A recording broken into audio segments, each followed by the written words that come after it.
Singapore से मैं अमर सिंह बोल रहा हूँ। रुग्ण हूँ, त्रस्त हूँ व्याधि से, लेकिन संत्रस्त नहीं। हिम्मत बाकी है, जोश बाकी है, होश भी बाकी है। हमारे शुभचिंतक और मित्र ये अफवाह बड़ी तेजी से फैलाए हैं कि यमराज ने मुझे अपने पास बुला लिया है। ऐसा बिल्कुल नहीं है। मेरा इलाज चल रहा है और माँ भगवती की इच्छा हुई तो अपनी शल्य चिकित्सा के उपरांत शीघ्रातिशीघ्र दुगनी ताकत से मैं वापस आऊंगा और आप लोगों के बीच में सदैव की भांति जैसा भी हूँ, जो भी हूँ, आपका हूँ। अच्छा हूँ तो, बुरा हूँ तो, अपनी चिर परिचित शैली, प्रथा और परंपरा के अनुकूल जैसे अब तक जीवन जिया है, आगे भी जीऊंगा। हिंदुस्तान की राजनीति का एक अहम चेहरा जो कि आज हमारे साथ नहीं है। अगर आप देखें, एक तरह से बेबाकी से हर बयान को ये दिया करते थे, हमेशा एक जिंदा दिली के साथ जिया एक इंसान काफी समय तक बीमार रहे। कल सिंगापुर में अपनी अंतिम सांस इन्होंने ली। हम बात कर रहे हैं अमर सिंह जी की, और हम आज ऐसी बातों को छेड़ने की कोशिश करेंगे जो शायद मीडिया में किसी ने नहीं बात करी, लोगों को शायद इनकी शख्सियत के बारे में नहीं पता। हमारे साथ असगर खान जी जुड़े हुए हैं, जो इनके साथ काफी लंबे समय तक रहे और वकील हैं पेशे से, और जो अमर सिंह जी ने अपनी एक पॉलिटिकल पार्टी बनाई थी, उनके मीडिया रिप्रेजेंटेटिव भी रहे, और एक काफी अच्छा अनुभव रहा है इनका अमर सिंह जी के साथ, और एक बहुत ही गहरा रिश्ता ये उनके साथ रखते हैं। असगर खान जी, नमस्कार, आपका स्वागत है हमारे इस शो में। और हमें खेद है जो भी कल घटा, और आपको यकीनन बहुत दुख हुआ होगा। हम ये जानना चाहते हैं कि इनकी जो शख्सियत है, एक इंसान जो आपके साथ उन्होंने दोस्ती भी निभाई है, उनके साथ आपके बहुत गहरे रिश्ते थे, तो उनकी शख्सियत थी क्या?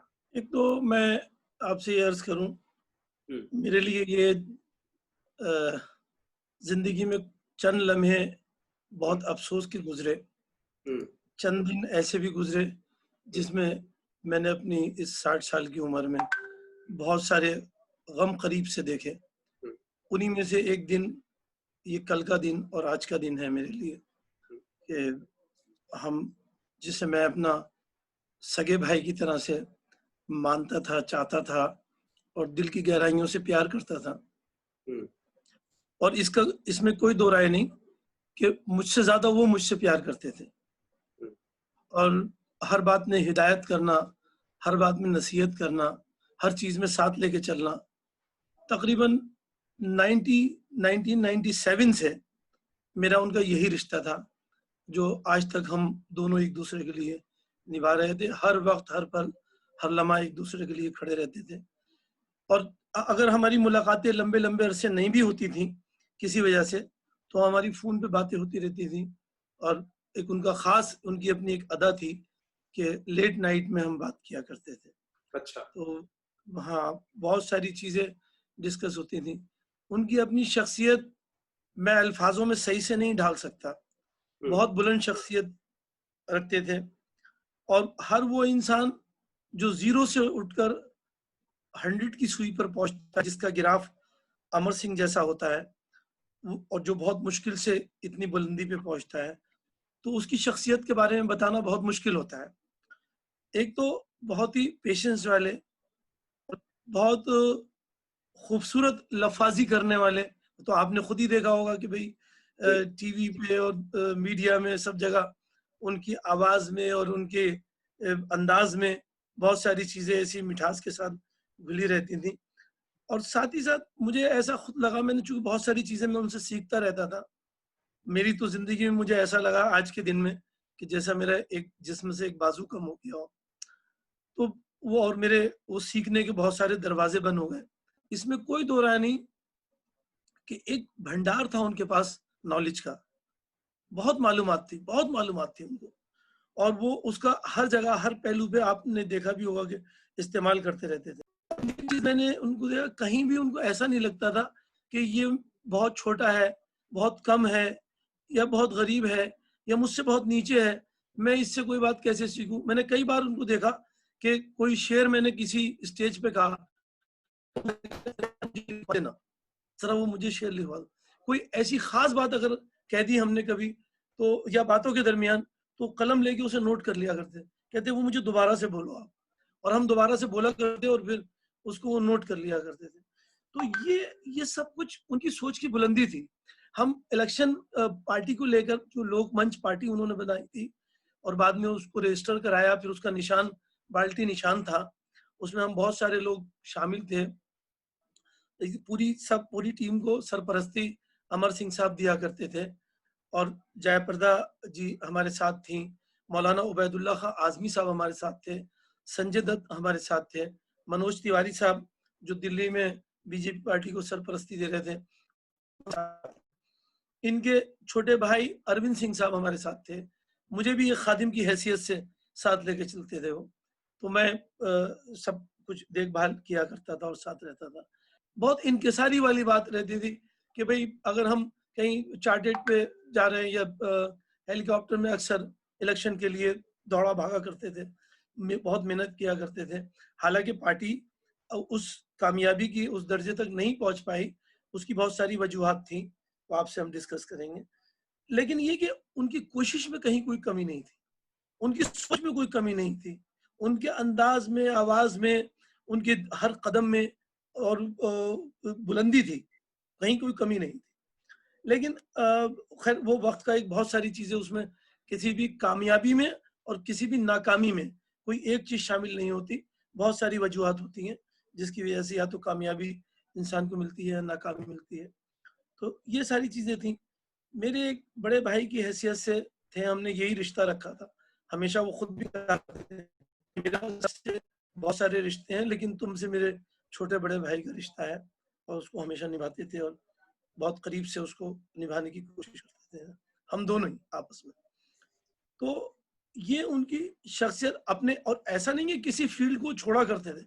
मैंने एक चीज ये देखी उनके अंदर, बड़ी एक अजीब बात थी कि किसी भी फील्ड को छोड़कर नहीं चलते थे। जो उनकी घर गृहस्थी थी उसको भी पूरा साथ लेके चलते थे।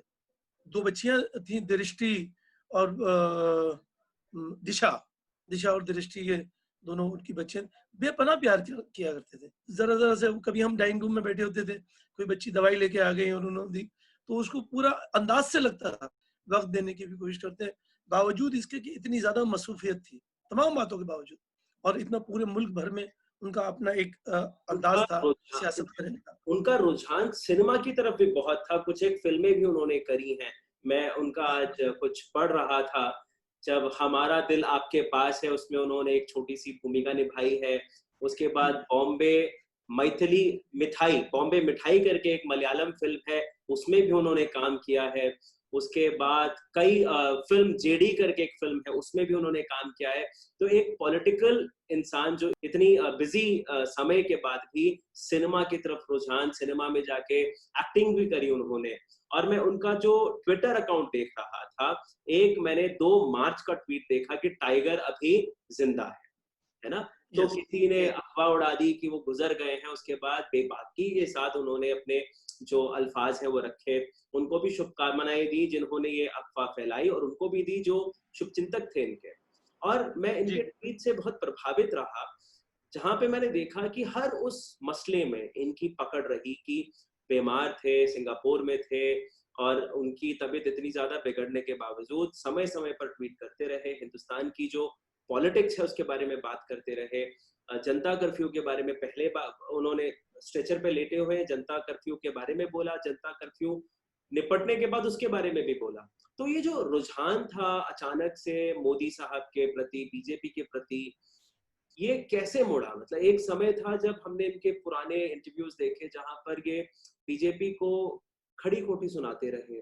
बाबरी मस्जिद के ढहने के बाद ये काफी उग्र अपने तेवर पे दिखते थे, बहुत बड़ा बयानबाजी करते थे। तो अचानक से जो आखिर के 3-4 साल रहे, इन तीनों चारों सालों में हमने ये देखा कि बीजेपी की तरफ काफी झुकाव इनका रहा। एक तो जैसे बात अभी शुरू हुई फिल्म लाइन से, तो वो उनका एक बड़ा शौक था, उनके अंदर से एक आवाज आती थी और एक अनिल कपूर की भी फिल्म थी, उसमें उन्होंने यही अमर सिंह के रोल में काम किया है। छोटा सा एक रोल था कि भाई अमर सिंह आए हैं कोई एक जगह उसका इनॉग्रेशन के लिए, तो बाकायदा हालांकि वो भी पिक्चराइज हुआ, तो वो फिल्म का एक हिस्सा था, तो उसमें भी थी सब एक्टिंग ही थी, तो वो भी किया। अनिल कपूर की थी, फिल्म का नाम मुझे ध्यान नहीं आ रहा है, काम किया। पर ये उनका एक शौक था, और अपने शौक को मैंने देखा वो हर जगह निभाने की कोशिश करते थे। जैसे कुछ चीजों की, जैसे किसी को कुछ कुछ खास खाने का शौक होता है, इन्हें भी था। हालांकि हम लोग कभी कभी टोका भी करते थे, तबीयत खराब एक लंबे अरसे से चल रही थी, तबीयत खराब के दरमियान हम अक्सर टोक दिया करते थे कि अरे भाई ये दाल मूड, ये सेव, ये चीज जरा आप एहतियात करो। तो उस वक्त फिलहाल मान लिया करते थे बात को, लेकिन फिर भी जैसे आम पापड़ था, हम लोग नहीं आम पापड़ बड़े शौक से खाया करते थे। अच्छा। हम कभी कभी हाँ चार्टेड वगैरह में जा रहे हैं, तो उनके अलग से वो डब्बे होते थे, और उसको खोल के सब चीजों को सबको ऑफर किया करते थे। कोई भी ड्राई फ्रूट है या कुछ भी, लो लो आप लो आप लो। लेकिन मैंने देखा कि आम पापड़ जब खाते थे तो किसी को ऑफर नहीं करते थे, अपने आप उसको खाने लगते थे कि भाई इसमें क्या बात है, ये भी हम तो कहते हाँ कोई मना थोड़ी कर रहा हूँ लो। तो ये उनकी कुछ चीजें ऐसी थी जो शौक वाली थी कि भाई शौक में। इसी तरीके से फिल्म इंडस्ट्री में उनका अपना एक रुझान था। अच्छा एक चीज ये भी थी कि मैंने अक्सर देखा में भी, और किसी भी उसमें वो मैसेज देना चाहते थे। हमेशा उनका ये रहता था कि मैं मैसेज दूं। हमसे बातें भी करते थे तो कहते थे यार मेरा दिल चाहता है कि मैं लोगों तक मैसेज पहुंचाया करूं। तो उनमें एक देशभक्ति का भी मादा था। जो बात अभी आके आपका सवाल जहां आखिर हो रहा है, वो इसी बात से जुड़ी है। उन्होंने समाजवादी में रहे और पूरी सरपरस्ती दी तमाम चीजों के बावजूद। अ, एक बार ऐसी मेरा कुछ डिस्कशन हो रहा था जब उन्होंने खुद अपनी पार्टी लोकमंच बना ली थी। आप कहते हो क्या मैं बीजेपी ज्वाइन कर लूं? इस तरीके के अल्फाज जो अभी आपने कहे, हमसे भी ये इस तरीके के अल्फाज उन्होंने कहे, तो फिर मैं क्या करूं, फिर बीजेपी ज्वाइन करूं? तो हमने नहीं भाई, ये तो डिस्कशन हो रहा है।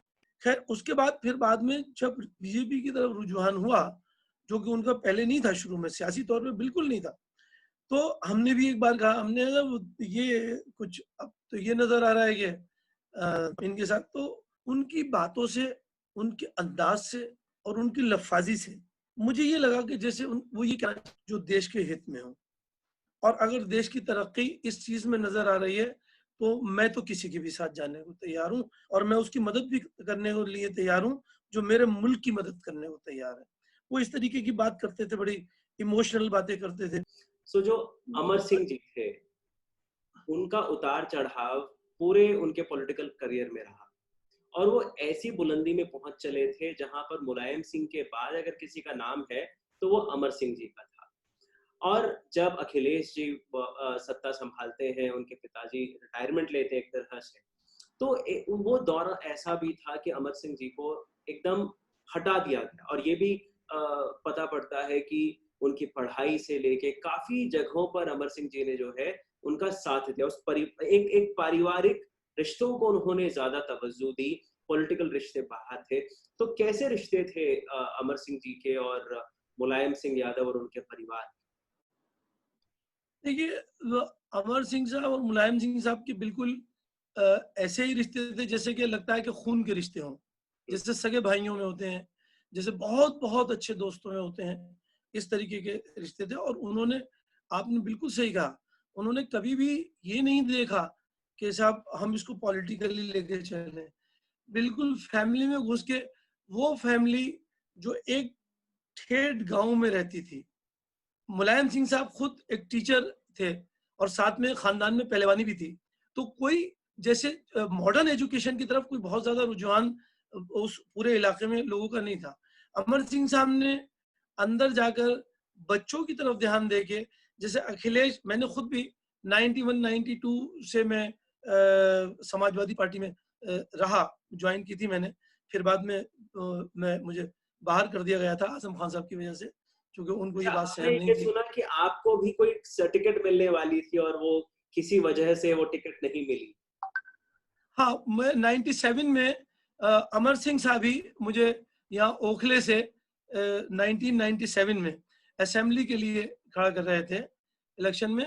और पूरे उन्होंने कोशिश की थी, ये उनका एक एहसान है मेरे ऊपर। लेकिन तमाम कोशिशों के बावजूद, और जबकि वो उस वक्त पार्टी के बिल्कुल सरबराह थे, हेड थे और सारी चीजें उनके हाथ में थी। उसके बावजूद भी चूंकि आजम खान ने इस बात की जिद पकड़ ली थी तो टिकट नहीं हो पाया था। एक्चुअली आजम खान की अपनी एक आदत थी वो, और वैसे भी पॉलिटिकल लोग की ये आदत रहती है कि एक गली में एक ही रहेगा। तो हम एक शहर के रहने वाले थे, तो वो नहीं चाहते थे कि उस शहर का कोई दूसरा आदमी भी पार्टी में ऊपरी सतह में आया है। बहुत सारे कमाल उनके अंदर थे, तो उसमें से थोड़े थोड़े कुछ हमारे पास भी थे। जिस यूनिवर्सिटी से उन्होंने पढ़ा था उससे हमने भी पढ़ा था। वो स्टेज पे बहुत अच्छा बोलते थे आजम खान, थोड़ा बहुत हम भी बोल लिया करते थे, और जो डिग्री उनके पास थी हमारे पास थी। तो उनको ये डर लगता था कि कहीं ऐसा ना हो कि ये भी कहीं सामने आके ना खड़ा हो जाए। तो इसलिए वो अक्सर इस चीज में रहते थे कि भाई या तो पीछे पीछे चलो या बिल्कुल मत रहो। तो बहुत ज्यादा पीछे पीछे चलने की हमारी भी आदत नहीं थी, तो इसलिए हम बहुत बिल्कुल ना रहे। लेकिन अमर सिंह ने उस वक्त बहुत ही कोशिश करी कि वो हमें यहाँ से फील्ड करें, उकला से हमें टिकट दिलवाएं। हालांकि उसमें कामयाब नहीं हो पाए थे, फिर भी उनका ये एक एहसान है। इनके खानदान के लिए उन्होंने, अमर सिंह ने, चूंकि ये उस वक्त में मैंने जैसे बताया कि 91-2 में हमने ज्वाइन की थी, तो ये तो सब अखिलेश वगैरह बच्चे थे उस वक्त। इनका सियासत में कहीं नामो निशान नहीं था। बाद में चीफ मिनिस्टर रहे उत्तर प्रदेश की, एक अलग बात है, ये तो आज की बात है। लेकिन उस वक्त में इनका कोई सियासी वजूद नहीं था। पढ़ाई लिखाई में छोटे जैसे बच्चे घर के होते हैं उस तरीके से इनका वजूद था। तो अमर सिंह इनको ऑस्ट्रेलिया लेके गए, मॉडर्न एजुकेशन की तरफ रुजू किया, और जिसे कहते हैं, बहुत सारे लोग कहते भी हैं इस बात को कि इन लोगों में बिस्लरी का पानी उन्होंने इंट्रोड्यूस कराया अमर सिंह ने, कि नल के पानी के अलावा भी एक और पानी होता है। तो वो सारी चीजें, इसमें कोई दो राय नहीं, अमर सिंह ने वो रास्ते दिखाए और सब कुछ मॉडर्न एजुकेशन की तरफ ले जाना, ये सब कुछ किया। तो उस खानदान से बहुत बेहतरीन इनका रिश्ता था। रिश्ते आज भी हैं, वो लोग, ऐसी बात नहीं है। जहां तक मेरा एहसास है, मेरी जानकारी है, मुलायम सिंह और उनके दीगर रिश्तेदार, खासकर जैसे शिवपाल साहब वगैरह, आज भी उनके अच्छे दोस्त हैं और बहुत उनकी आपस में इज्जत करते थे। दोनों लोग एक दूसरे को चाहते थे, उनकी इज्जत करते थे। शिवपाल साहब के बेटे का रिसेप्शन था, तो अमर सिंह साहब ने सब अरेंज किया यहाँ दिल्ली में और उन्होंने करा। तो उनके रिश्ते पहले भी अच्छे थे, बाद में भी अच्छे रहे। सियासी रिश्ते ऊपर नीचे होते रहे, उसमें बहुत सारे लोगों की लॉबिंग और बहुत सारी पॉलिटिकल वजहें थी जो रही, इसमें कोई दो राय नहीं। अमर सिंह साहब की बहुत सारी क्वालिटीज थी। मैंने कुछ चीजें ऐसी देखी, जैसे मैंने ये भी देखा कि उनको मजहब के मामले में लेके कोई बिल्कुल भी परेशानी नहीं थी। बहुत ज्यादा सेकुलर, बहुत ज्यादा सेकुलर, बहुत ज्यादा सेकुलर थे। मैं अक्सर, चूंकि मैं नमाज पढ़ता था, तो जब हम पैदल यात्रा पे चला करते थे, तो इन्होंने एक दो बसें बनाई हुई थी जिसमें सारा अरेंजमेंट था, बैठने का, उसी में स्पीच देने का, ऊपर प्लेटफॉर्म बनाया था और थोड़ा सा आराम करने का था। एक वॉशरूम भी छोटा सा रखा था। तो उसमें हमने एक छोटी सी जगह बना ली थी नमाज की। तो मैं उसमें, बस में, वो एक बस बनाई हुई थी, उसी में हम उस छोटी सी जगह में नमाज पढ़ा करते थे। तो अक्सर मुझसे अमर सिंह कहा करते थे कि यार, मैं अचानक कभी बस में आता हूँ और तुम वहाँ साइड में सर पे रुमाल बांध के नमाज पढ़ते होते हो, तो मुझे बड़ा अच्छा लगता है। ये उनकी एक सोच थी। मुझे अक्सर कहा करते थे, यार मुझे बड़ा अच्छा लगता है, तुम सर को सफेद रुमाल बांध के जो नमाज पढ़ते होते हो, तो मुझे तुम्हें देख के बहुत अच्छा लगता है। और कई लोगों को मैंने सुना कि अमर सिंह ने टोका कि भाई उधर मत जाना, उधर खान साहब नमाज पढ़ते हैं, उस तरफ मत जाना, उस तरफ जूते लेकर मत जाना, वहाँ खान साहब नमाज पढ़ते हैं। तो ये उनकी एक रेस्पेक्ट थी और दूसरे मजहब के लिए। तो ऐसा मैं उनको देखा करता था कि सब लोगों की बराबर से इज्जत करना, सब मजहबों की बराबर से इज्जत करना, लोगों से प्यार करना, और बार बार अपने आप को बताना कि भाई, जैसे लास्ट में उन्होंने कहा, हमने, भाई आप तो बीजेपी की तरफ से, तो उनको, भाई जो मेरे मेरे मुल्क से प्यार करेगा, जो मेरे मुल्क की तरक्की में हिस्सा लेगा, मैं उसके साथ जाने को तैयार। तो ये सब उनकी सोच से जुड़ी हुई चीजें थी और उन्होंने उसको बिल्कुल अमल में लाके दिखाया अपनी पूरी जिंदगी में। ये सारी चीजें रही और हमने उनसे बहुत कुछ सीखा। सारे शुरू से लेके आखिर तक, इतने 97 से आज तक के सफर में तकरीबन शायद 33 साल हो गए, 23 साल, हमने बहुत कुछ उनसे हर रोज सीखते रहे और बहुत कुछ मालूमात में हमारी इजाफा हुआ। बहुत एक मालूमात के समंदर थे, बहुत नॉलेज थी, बड़ी सोच के साफ आदमी थे। जिस तरीके से जबान के साफ थे, उसी तरीके से उस सोच के भी साफ थे। दिल में कोई बात नहीं रखते थे, ना किसी की कोई बुराई सोचते थे। बल्कि हमने देखा था कि कभी ड्राइंग रूम में अगर कोई आपस में लोग किसी और की बुराई करने लगे, तो अक्सर मना कर दिया करते थे, नहीं नहीं यार छोड़ो, बुराई मत करो, होगा देख लेंगे, बाद में देखेंगे। इस तरीके की ये उनकी सोच से जुड़ी हुई चीजें थी। तो इसमें कोई दो राय नहीं कि अमर सिंह एक बहुत कद्दावर नेता थे।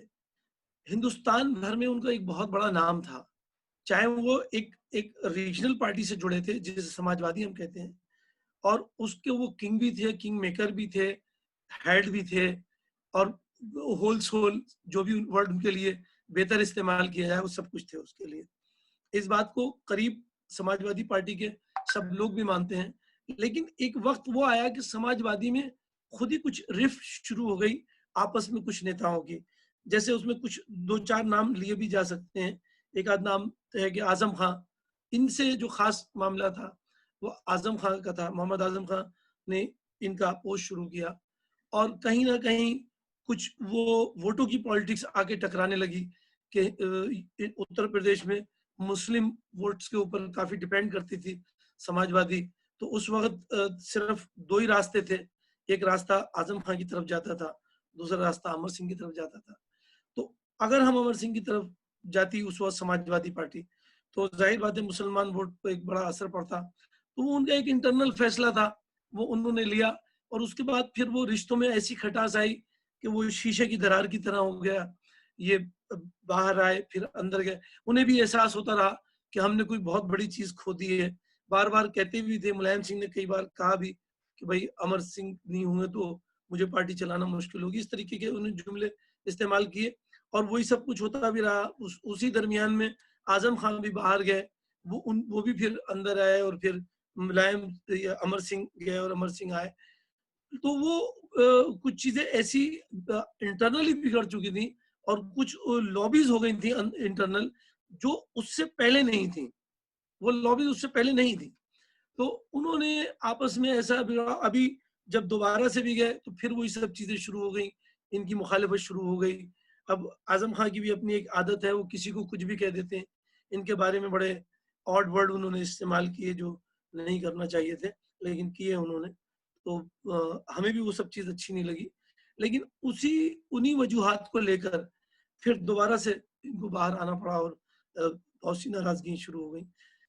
एक समय था, अगर आप दोस्ती की बात करें अमर सिंह साहब की, जिनकी दोस्ती गांधी परिवार से रही, अमिताभ बच्चन साहब से रही, अंबानी परिवार से रही, सहारा ग्रुप से रही, इसके अलावा कई और ऐसे फ्लेक्स इंडस्ट्रीज, ऐसे कई और ऐसे इनके रिश्ते रहे, दोस्ती रही, जहां पर इन्होंने फाइनेंशियल हेल्प, पॉलिटिकल हेल्प, हर तरह से उनकी मदद करी। लेकिन अंततः जब ये समाजवादी पार्टी से बाहर निकले, जो 10 साल जो इनके गुजरे हैं, ये वो तमाम लोग जो उनको दोस्त माना करते थे, जगह जगह अमर सिंह साहब के साथ दिखा करते थे, वो कहीं ना कहीं एक तरह से खो से गए। इनके साथ कहीं कोई दिखा नहीं, कभी इनके साथ कोई खड़ा नहीं दिखा। इनके जितने भी वो जो ढलान वाले साल थे, वो शायद एक तरह से ऐसे लगता था कि इन्होंने तमाम जो इनके दोस्त थे वो इनको छोड़ चले गए थे। ऐसा हुआ क्यों? मैं तो साहब इसको सिर्फ यही कहूंगा कि चमत्कार को नमस्कार है, चढ़ते सूरज को सलाम होता है। बस चढ़ता सूरज था, उसको सलाम किया लोगों ने, चमत्कार को नमस्कार किया, और लोग अपनी अपनी तरफ वापस चले गए। इन्होंने इसमें कोई दो राय नहीं कि किसी भी जगह अपनी दोस्ती निभाने में कोई कमी नहीं रखी। चाहे आप पॉलिटिकल मैदान की बात कर लें, पॉलिटिकल मैदान में अगर कांग्रेस गांधी फैमिली से उन्होंने जब दोस्ती का सवाल उठा तो बाकायदा उनकी गिरती हुई गवर्नमेंट को अपने लोगों को मिला के बनवा दिया। दोस्ती का हाथ बढ़ा था, उसको पूरा निभा के दिखा दिया, और उसके लिए बाकायदा उन्हें पे करना पड़ा, जेल जाना पड़ा उसको, उनके खिलाफ केस रजिस्टर हुआ। कैश फॉर वोट के नाम से वो बड़ा मशहूर हुआ, मीडिया में आया, और काफी महीनों तक परेशानियों का सामना करना पड़ा, हॉस्पिटलाइज रहना पड़ा, काफी टाइम तक जेल में रहना पड़ा, काफी टाइम तक। उसके बाद बेल हुई, फिर उसके बाद केस खत्म हुआ, सब चीजें क्लियर तो हुई, लेकिन जो परेशानियां उठाना थी वो तो उठाई। सिर्फ किस बात को लेकर? एक सिर्फ उस मरासिम को लेकर, उस दोस्ती को लेकर, उस ताल्लुक को लेकर, उस जबान को लेकर जो उन्होंने कांग्रेस को दे दी थी। इसी तरीके से चाहे हम अंबानी फैमिली की बात करें, चाहे हम अमिताभ फैमिली की बात करें, मैंने अभी आपसे अर्ज भी किया कि मैंने खुद एक इंटरव्यू में सुना था अमिताभ साहब से कि उन्होंने कहा कि ये मेरे बड़े भाई हैं अमर सिंह, और अगर अमर सिंह नहीं होते तो मैं आज बंबई में टैक्सी चलाता होता। ये एक इंटरव्यू में उन्होंने मीडिया पे कहा बाकायदा, तो उन्होंने मेरी बहुत मदद करी और ये हकीकत बात थी कि इन्होंने मदद करी। और न सिर्फ उनकी, कितने हीरो, कितनी डायरेक्टर, कितने प्रोड्यूसर जिनके साथ परेशानियां आई, उनका एक शौक था, उनका एक रुझान था फिल्म इंडस्ट्री की तरफ। तो जिन लोगों से उनका ताल्लुक हो गया, बिल्कुल दिल खोल के और बहुत आसानी से उनकी, और ये नहीं अधूरी मदद करते थे, उनकी पूरी मदद करते थे जब तक उनकी परेशानी खत्म ना हो जाए। अब वो लोग मुड़ के क्यों चले गए, इसका जवाब ना मैं दे सकता हूँ, ना अमर सिंह दे सकते थे, ना आप दे सकते हैं। इसका जवाब तो वो देंगे जो मुड़ के चले गए। मैं उसको बहुत ज्यादा कड़वे लफ्जों में नहीं कहूंगा कि साहब ये कोई एहसान फरामोशी थी। वो खुद ही बताएंगे कि ये चीज क्या थी और क्यों चले गए। क्योंकि जो बज़ाहिर नजर आया, जो हमने और आपने देखा, वो तो यही था कि अमर सिंह ने उनकी बहुत ज्यादा मदद करी, और उसके बावजूद वो जब अमर सिंह को जरूरत पड़ी तो वो लोग कहीं खड़े नजर नहीं आए। तो हम तो इसको यही कहेंगे कि भाई चमत्कार को नमस्कार था। अगर हम इसको दूसरे लफ्जों में कहें तो जो सुनने में बहुत बेहतर नहीं लगते, तो ये एहसान फरामोशी है। एहसान का बदला एहसान चाहिए। तो ये था कि वो लोग भी इस वक्त में, हालांकि अमर सिंह को आज भी किसी के कोई पैसों की जरूरत नहीं थी, सिर्फ एक बज़ाहिर हमदर्दी की जरूरत थी। सिर्फ एक ऐसी हमदर्दी की जरूरत थी कि जो उनको नजर आती कि लोग मेरे साथ हैं और मेरे सामने खड़े हैं, मैंने कल इनसे हमदर्दी करी थी, ये उसको मुझे बहुत अच्छी शक्ल में वापस कर रहे हैं। तो एक जाना तो सबको है इस दुनिया से, सब फानी है, पूरी दुनिया फानी है, सिर्फ वो ऊपर वाला रहना है, बाकी सब कुछ खत्म हो जाना है। तो जाना तो सबको था। अब इस वक्त में भी हाँ, अगर बहुत सारे लोग नजर नहीं आए उनके साथ, मुझे सिर्फ एक जाया पर्दा के सिवा और लोग ज्यादा खड़े नजर नहीं आए। ये तो लगा कि भाई हम अक्सर कहीं अखबारों में या मीडिया में कभी देखते हैं साहब जाया पर्दा वहाँ है, उनकी खिदमत कर रही है, या यहाँ है जब हिंदुस्तान है, सिंगापुर है, तो वो तो जरूर नजर आई। बाकी और लोग वो भी उसमें शामिल हैं कि जिनकी उन्होंने मदद करी, और लेकिन उन्होंने उसको निभाने की कोशिश करी। बाकी लोग थे, चाहे आपने अंबानी फैमिली का नाम लिया, अमिताभ फैमिली का नाम लिया, और बहुत सारे लोग थे, तो उन्होंने उनको, गांधी फैमिली ने भी उनको कोई ऐसा रिटर्न नहीं किया। अगर उनको कायदे से रिटर्न किया होता तो शायद वो इन्हीं के साथ आते, जैसे आज बीजेपी के साथ गया। हालांकि उनकी अपनी सोच थी कि भाई मैं तो मुल्क की तरक्की के साथ जाना चाहता हूँ, मैं हिंदुस्तान से प्यार करता हूँ। और वो जब हम कभी ज्यादा कुछ कहते थे तो वो, आप उनकी जो आदत है उस तरीके की बातें सुनाने लगते थे, ये मेरा चमन है, मेरा चमन, मैं अपने चमन का बुलबुल हूँ, इस तरीके की बातें करने लगते थे। तो हम लोगों को खामोश होना पड़ता था। तो उनका वो एक अंदाज था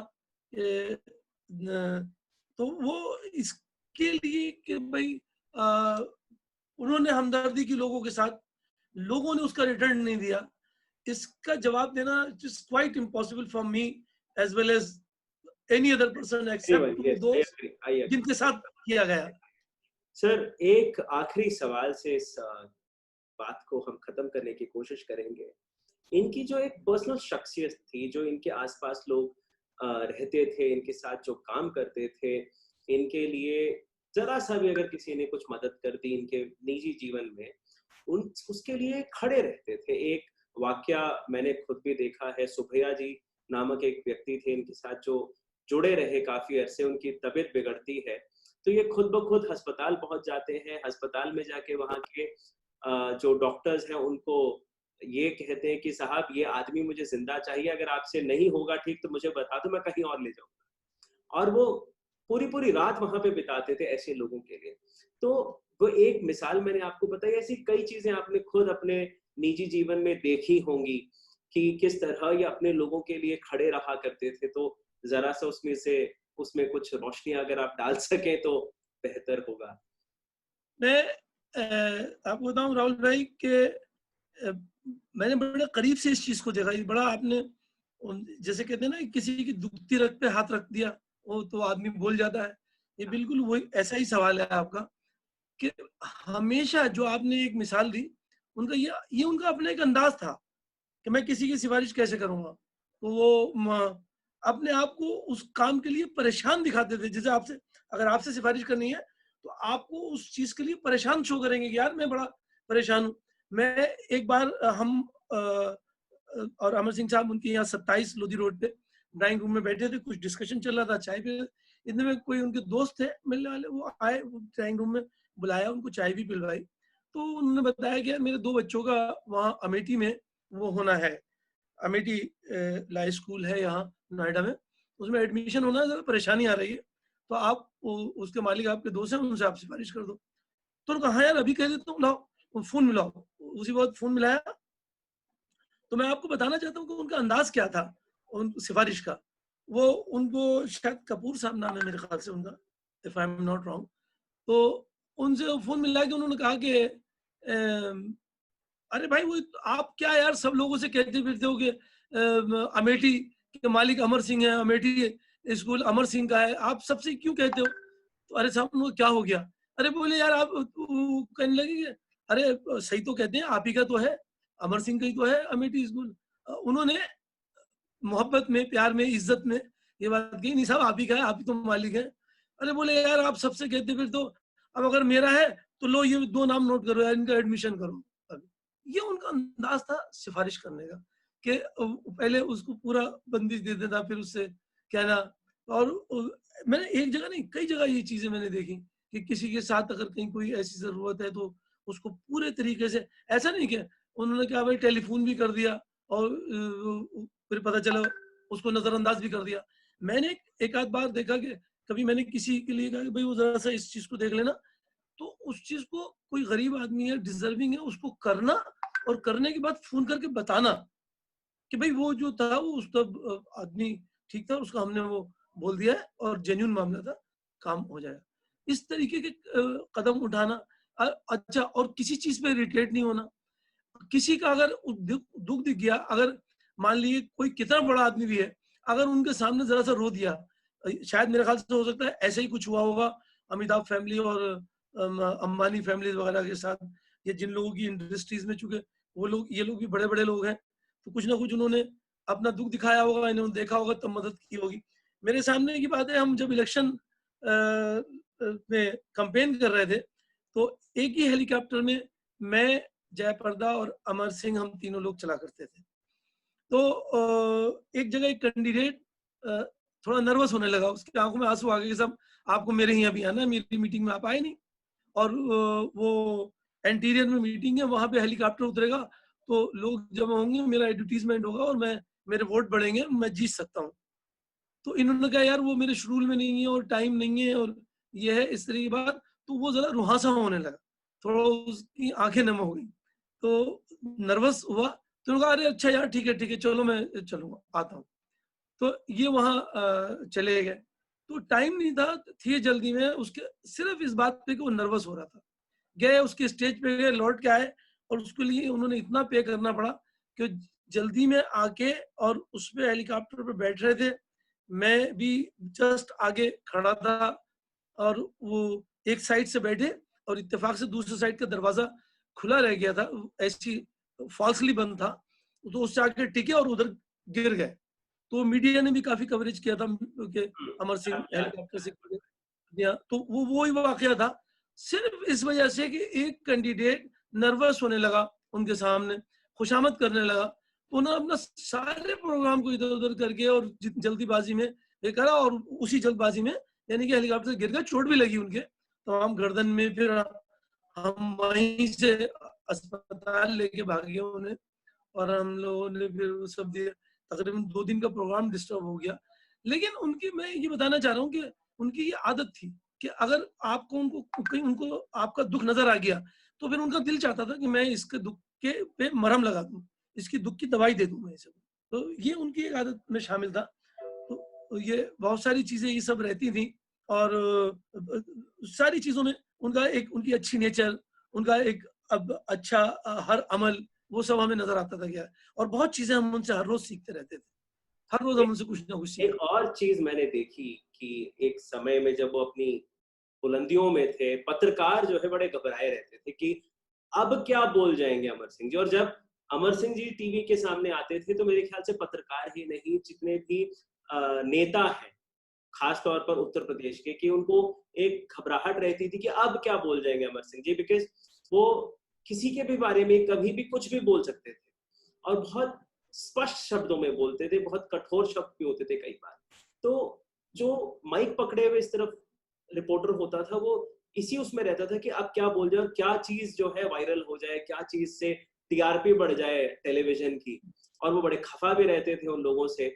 मैंने खुद देखा एक बारी, जब मैं उनके, आप जिस घर की बात करें 27 लोधी एस्टेट की, वहीं पे मैं भी बैठा हुआ था, तो अचानक से कुछ एक पत्रकार आए वहां पर, तो खूब पहले तो उनको झाड़ा कि भाई तुमने हमारी जो बात थी उसको इस तरह से पेश कर दिया, वैसे पेश कर दिया, और कई लोग तो मेरी बात को ही काट दे रहे हैं। और इतना डांटने के बाद किसी की इतनी हिम्मत नहीं हुई कि जुबान खोल लें। और ऐसे फौरन वो पलटे अपनी बात से कि सारी चीज एकदम नॉर्मल हो गई। भाई सबको चाय पिला और सबको ये करो और वो करो, मतलब जितना भी उन्होंने गुस्सा किया उस गुस्से को वहीं के वहीं खत्म करवा दिया। अब ये अमर सिंह जी की एक खास बात थी। एक और उसी दिन का वाकया एक और है, मुझे याद आता है कि एक यूपी से कोई एक व्यक्ति थे जो उनसे मिलने आए थे, तो उनसे 2 मिनट बात करी शायद उन्होंने, उसके बाद कुछ नहीं पूछा, जैसे आपने कहा कि जेब में हाथ डाला और कुछ पैसे दिए। और मुझे याद पड़ता है 500 कुछ हजार ऐसी की कुछ गड्डियां थी अच्छी खासी, खूब सारे पैसे थे, उसको दिए। उसके बाद जो वहां पे उनके पीए थे, उनसे कहा भाई इनका जो वापस जाने का जो ट्रेन टिकट है वो तुम उसका बंदोबस्त करो। अब जब तुम आ गए हो तो दिल्ली घूमना, ठीक है, इतनी दूर आए हो तो दिल्ली घूम के जरूर जाना, और इनकी दिल्ली घूमने का जो भी प्रबंध है तुम लोग करो। तो वो ऐसे जो शख्स थे, और आखिर तक मुझे लगता है जो गुजरने के कुछ एक घंटों पहले तक वो ट्विटर में बिजी थे, ट्वीट करते रहे, 2 ट्वीट करे, ईद मुबारक करी, उसके बाद एक और उन्होंने बात वहां पर रखी। तो ऐसे शख्स के साथ जो आप इतने समय आपने, इतना लंबा चौड़ा समय आपने गुजारा, तो काफी कुछ सीखने को मिला, काफी कुछ आपने उनसे हासिल किया होगा। तो एक जो अहम चीज मैंने जो देखी है, इतना ज्यादा करीब से तो नहीं मैं रहा हूँ जितना आप रहे हैं, लेकिन जितना कुछ भी मैंने अपने निजी जीवन में उनके साथ देखा है, वो ये देखा है कि वो हमेशा से एक पॉजिटिव नेचर के साथ रहे हैं। आखिर तक भी उन्होंने जो मार्च 2 तारीख के जो उनका वीडियो है उसमें भी उन्होंने यही कहा कि भाई मैं इतनी बार मौत के मुंह से बाहर निकल आया हूँ, अब भी आ जाऊंगा, और अब दुगनी ताकत से आऊंगा, जब मैं लौटूंगा तो दुगनी ताकत से लौटूंगा। तो ये उनकी शख्सियत थी। तो कई सारे लोग उनको सिर्फ राजनेता के तौर पर जानते हैं, कई सारे लोग उनको राजनेता के अलावा एक अपने परिवार का एक अंग मानते हैं, और ऐसे कई लोग हैं जिनको मैं पर्सनली जानता हूँ। और तो ये उनकी शख्सियत थी। आप उनके लिए जो कहना चाहें, आपने जो उनके जीवन में इतने 2 दशकों में सीखा देखा, आपके कुछ अल्फाज हम चाहें। मेरे भी वो मेरे खानदान का एक बहुत अहम हिस्सा थे। मैंने शुरू में कहा कि उनके जाने से मुझे ये लगा कि जैसे मेरा एक बाजू कट गया हो। और उन्होंने बहुत सारी चीजें जो उनके साथ थी, जैसे अभी ये उनकी बीमारी पे बात हो रही है, ये उनकी एक विल पावर थी, ये हमेशा थी उनके पास। जब हालत खराब थी, वहां से सिंगापुर से आए थे, और हम मैं यही अर्ज कर रहा था कि ये जो उनकी के डैश से एक दिन पहले तक भी ट्वीट कर रहे हैं, ये उनकी विल पावर थी, और ये हमेशा नजर आती थी उनको कि भाई हम जैसे पैदल यात्रा में भी थे, इतनी हालत खराब में भी, ये प्रॉब्लम जब भी उनके साथ चल रही थी, लेकिन वो कहते थे, उनकी कोशिश ये थी कि हम आपके साथ पैदल चलें। मैं जैसे आपने ये वाकया बताया कि भाई लोगों को पता नहीं कब क्या कह दें, और बिल्कुल जबान से सीधी बात करा करते थे, उसमें एक उनकी नॉलेज भी शामिल थी। मैंने जैसे शुरू में बात के कहा, मालूमात बहुत थी उन्हें, बहुत ज्यादा मालूमात थी। और जब ये पार्टी उन्होंने बनाई लोकमंच, तो उसका पहला फंक्शन मुझे याद है, आपकी इस वाकये पे मुझे एक छोटा सा वाकया याद आ रहा है, वो मैं आपको बताऊं कि पार्टी बनाई तो पहला उन्होंने उसका इब्तिदाई फंक्शन इलाहाबाद में किया। वो पब्लिक मीटिंग थी, और उसमें स्टेज पर अमर सिंह साहब थे, और जयाप्रदा जी थी, संजय दत्त साहब थे, मौलाना उबैदुल्ला खां आजमी थे, अरविंद सिंह साहब उनके छोटे भाई थे, और मैं था। हम लोग स्टेज पे थे। तो उबैदुल्ला खां आजमी साहब की तकरीर हुई, जयाप्रदा जी की हुई, और संजय दत्त साहब की हुई, और हमारी तकरीर हुई। उसके बाद फाइनली फिर अमर सिंह साहब बोले। तो जो अमर सिंह साहब बोले, तो वही जो आपकी बात है कि पता नहीं कब क्या कह दें, तो उनके मुंह से एकदम से निकला कि ये उस वक्त की बात है, संजय दत्त साहब का केस पेंडिंग था सुप्रीम कोर्ट में। तो उनके मुंह से एकदम से निकला कि भाई ये दूसरी पार्टी के लोग जो हैं, खासकर समाजवादी के वोट, क्योंकि उनसे नाराज थे वो, ये लोग मुझे मरवाना चाहते हैं और मुझे मालूम है कि ये कहाँ कहाँ क्या क्या बातें करते हैं। और अगर मेरी बात पे पब्लिक से उन्होंने कहा, आम बिल्कुल पब्लिक में, कि अगर मेरी बात पे तुम्हें यकीन ना हो तो आप संजय दत्त से पूछो, इसके फोन पे अंडरवर्ल्ड का फोन है। अब ये बात वो कह के चाहे जज्बाती तौर पर या जल्दबाजी में, तो जितना मीडिया वहां मौजूद था उसने ये बात तो छोड़ दी कि भाई अमर सिंह की जान को खतरा है, ये नहीं कहा, बल्कि मीडिया ने ये कहना शुरू कर दिया कि संजय दत्त के ताल्लुक आज भी अंडरवर्ल्ड से हैं। और देखिए अमर सिंह कह रहे हैं कि अंडरवर्ल्ड का फोन आज भी हम संजय दत्त के फोन पे आता है। तो इससे तमाम खलबली मच गई, पूरे हिंदुस्तान का मीडिया इसको चलाने लगा और सारे वहां पे लोग, जितने कैमरे वहां थे उसके 4 गुना और कैमरे आ गए प्रोग्राम खत्म होने के बाद। जहां होटल में हम लोग ठहरे थे वहां शाम को पहुंच गए, जब हम पद यात्रा करके होटल पे आए तो बड़ी वो परेशानी, लेकिन उन्होंने उस सिचुएशन को बड़ी अच्छी तरह हैंडल किया।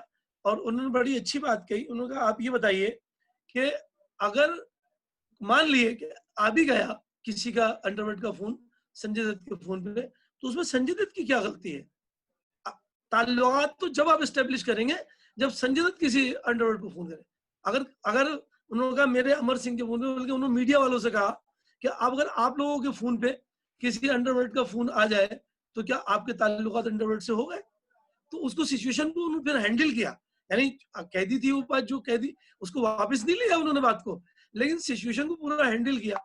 कि अगर उन्होंने मीडिया वालों को कोई सवाल कर दिया कि अगर आप लोगों के फोन पे अगर अंडरवर्ल्ड का फोन आए तो क्या आप रोक लोगे आने से? नहीं रोक सकते। अगर आपने उठा लिया और बात कर ली तो क्या आपके ताल्लुकात अंडरवर्ल्ड से हो गए? तो इसी तरीके से सवाल इस बात का, अगर मैं किसी को के फोन पे करता हूँ फोन तो मैं रेस्पॉन्सिबल हूँ उसका जवाब देने को, अगर कोई और मेरे फोन पे कर देता है तो मैं उसका जवाब देने के लिए रेस्पॉन्सिबल नहीं।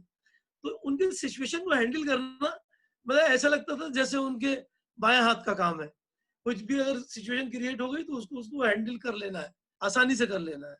तो और विल पावर का तो वाकई एक बिल्कुल कमाल था कि भाई वो खुद कहा करते थे कि भाई ये लोग, बहुत सारे लोग मेरे दुश्मन ऐसे हैं जो सिंगापुर डॉक्टर से जाके पूछते हैं कि किडनी की इतनी क्रिटिकल सिचुएशन में आदमी कितने दिन में मर जाएगा, तो मुझ तक ये बात आती है। तो उस आदमी को हो सकता है ऐसा होता हो कि इस तरीके की बात आती है। वो हमसे कहा करते थे कभी कभी कि ऐसी ऐसी सिचुएशन हुई है, लेकिन हमेशा बिल्कुल अपने आप को तैयार रहते।